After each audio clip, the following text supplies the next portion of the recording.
The works on this exhibition, Interconnections, is really just my understanding and interpretation of our sacred connection to the living body of the earth. And in this, I sort of align myself with eco-feminism's theories about who the earth is and how we have maltreated her and the things that we can do to correct our errors. Hartlike welkom hier by Majak Bredell se 5de solo uitstalling hier by ons in die galery. En vandag natuurlik is dit vir ons net so groot vreugde om haar weer eens hier by ons te huisves met haar wonderlike uitstalling wat sy noem Interconnections. I was amazed yet not surprised when I saw the new work Majak Bredell prepared for this exhibition. Not only is the work new, but also fresh, effervescent, seriously strong, and above all, thought-provoking. In 2020, Majak Bredell presented a two-part retrospective in Pretoria with work spanning a period of 22 years, her New York years from 1981 to 2003. It was an exhibition in which Bredell, as Professor Elfriede Dreyer remarked, gave evidence of the obsessive commitment to the body in her work. In manifold self-portraits and in a series of photos of herself, almost in a process of inverting the gaze, and equally so in an engagement with the body in her participation in the feminist zeitgeist. To some extent, these works embodied her own understanding of feminism in the questioning of the masculinist, patriarchal placement of women in relation to church, family, and the outside world. Part of her inquiry was the figure as a visual narrative that questions and objects to the historical and religious placement of women by those who assumed the authority to decide what that placement should be, whether it was religion or mythology. The result was goddesses whose bodies reflected the source from which life grows, whether it was that of the planet Earth or that of an earthly woman. In a recent body of work, the commitment to the body remains, and so does the feminist lens she is using to look at the world around her. But the gaze is a tad softer now, the voice in which she speaks calmer, the wisdom tangible, the work perhaps greener than ever before. The new work, as before, is indicative of a reader, a poet, a thinker, an explorer with her finger on the pulse of the world she's living in, registering connectedness and interconnections, drawing to some extent on the ideas of David Abram, author, cultural ecologist, and geophilosopher. Abram has been an inspirational leading voice at the intersection of ecology and philosophy for more than 25 years. A close student of the traditional ecological knowledge of a diverse array of indigenous peoples, his work articulates the interconnection of humans both with the varied sensitivities of the plants and animals upon whom we depend, as well as the agency of the places that surround and sustain our communities. In her own words, my latest body of work approaches the relationship to, dependence on, and interconnections with the earth in the natural world through the lens of eco-feminism's regard of the earth as a living body. Eco-feminism could be described as a theory asserting a feminist perspective of green politics that calls for an egalitarian, collaborative society in which there is no one dominant group. What is quite prevalent in this new body of work is the introduction of human beings that could be read as rather androgynous, as if the emphasis is on humankind, no longer on defined womankind or mankind. The breastedness, if you will allow me this word, of earlier work has made way for the human body, the nude human body, standing in for the animate earth and humanity in relation and interconnectedness of the one to the other. This notion ties in with the posture of her figures and her portrayal of the figure's relation to the earth. No more seated matriarchs, instead more reclining figures, making connections with the earth, stretching out, shooting limbs like roots into layers of soil. And I'm talking about reaching down behind me. In earlier work, the human-plant connection did manifest. I'm thinking of tree identity studies of the 1990s. But what becomes evident in this body of work is the interconnectedness and interdependence of creatures living on Earth.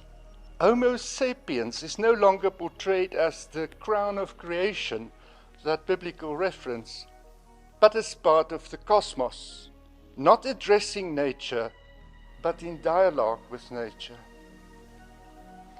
In a time when reaching for the stars is taking on the meaning of Elon Musk and a bunch of rich guys sending their toys for fanboys, living out sci-fi fantasies while terraforming and strip mining planets, Bredell draws our attention to the earth and to our place as earthbound creatures. If there's any cosmic justification for our existence, perhaps as self-aware stardust, as one way the universe knows itself in a tiny part of one galaxy, then we should start acting like wise, knowledgeable, and enlightened beings we claim to be. Majak Bredell introduces what the Dutch philosopher Johan Huizinga called Homo ludens, or the species that is playing. In my own terms, as an alternative to Homo erectus, always trying to keep upright. Bredell introduces the importance of the play element of culture and society. Huizinga suggested that play is primary to and necessary condition for the generation of culture. Bredell's figures are flying and floating in nature, dancing and prancing, becoming ravens, being chameleons, running with jaguars. En ten slotte, en hieroor kan ek op loop gaan, daar is ook 'n nuwe uitdrukkingswyse in Majak Bredell se werk. Dit hou verband met die opmerking waarmee ek begin het. Die werk is vars, dit slaan 'n nuwe koers in, ook ten opsigte van vormgewing. By Beatus, die Spaanse monnik van die 7de eeu, kry sy inspirasie om horisontale registers te gebruik om haar gegevens te orden, van die fisiese tot die metafisiese, en kom sy vry van naturalistiese vergestaltings. 'n vernuftige greep om uitdrukking te gee aan dialoog, analogieë en lesbes interkonneksies. Wat 'n lieflike, inspirerende en nodige uitstalling, Majak. Dankie dat jy, soos altyd, ons oë oopmaak en aandag vestig op ons plek op aarde. Bovenal ons plekkie, en ek bedoel plekkie, in die kosmos. Baie dankie.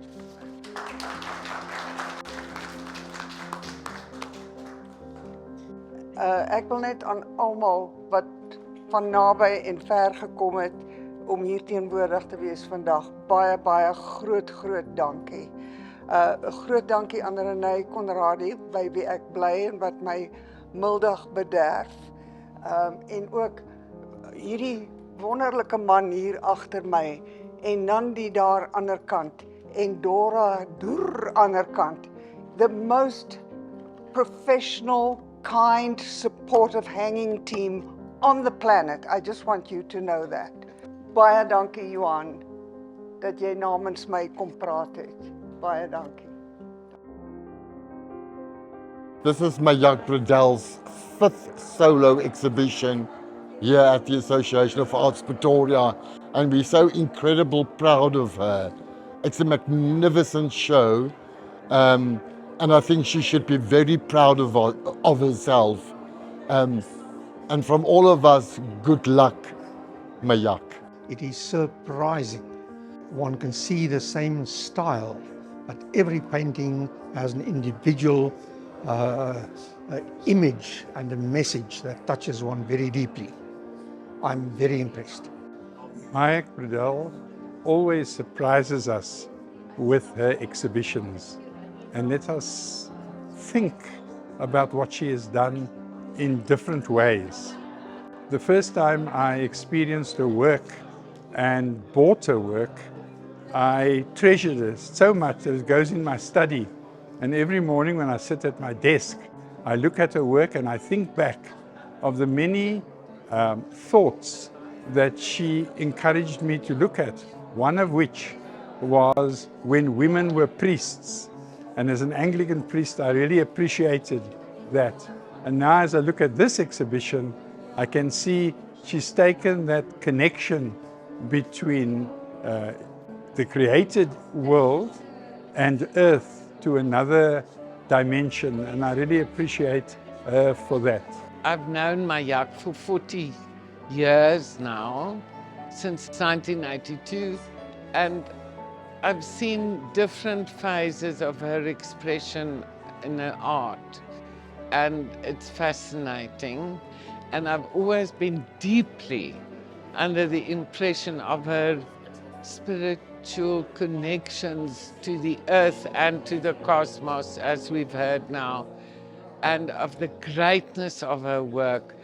And apart from the symbolism and underlying meanings in different phases, it's her very practical approach to being an artist, very organized and extremely talented in a varied way. I think Majak's work is so incredible. I just told her every single work that one sees on the wall is like a page in a book that tells a whole story. In fact, every single work seems like a chapter in a book, and I hope that there will be a book made about this. She's reinvented the way that she applies materials, and I think it's just wonderful. It takes more than one visit to take in this work. I'm Gordon Froud, I'm artist and lecturer, and I'm at Majak Bredell's exhibition this morning, and it's great to see another very strong body of work from her as one of our doyens of the female form in South Africa. I think it's a really exciting exhibition and so glad to see it here. And her work feels like a cathedral for me. If I enter into such a space, it feels like a cathedral for me because she understands Gaia, Mother Earth, and the soil and how holy and sacred the soil is. Grond, soil, yeah. And that is for her what has to rise in our time is how aware we are, how we return to the soil, to Mother Earth. But it's a return. It's not only living above Mother Earth, on Mother Earth, but it's returning to the soil, and then we will discover the other dimensions again. And then it goes out into the holy, into all the dimensions, the heavens, the eternal dimensions. But if we don't do that, if we don't connect with the soil and reach deep, deep, deep, deep into the soil in this time, and if we don't recover the soil, we're going to destroy our future.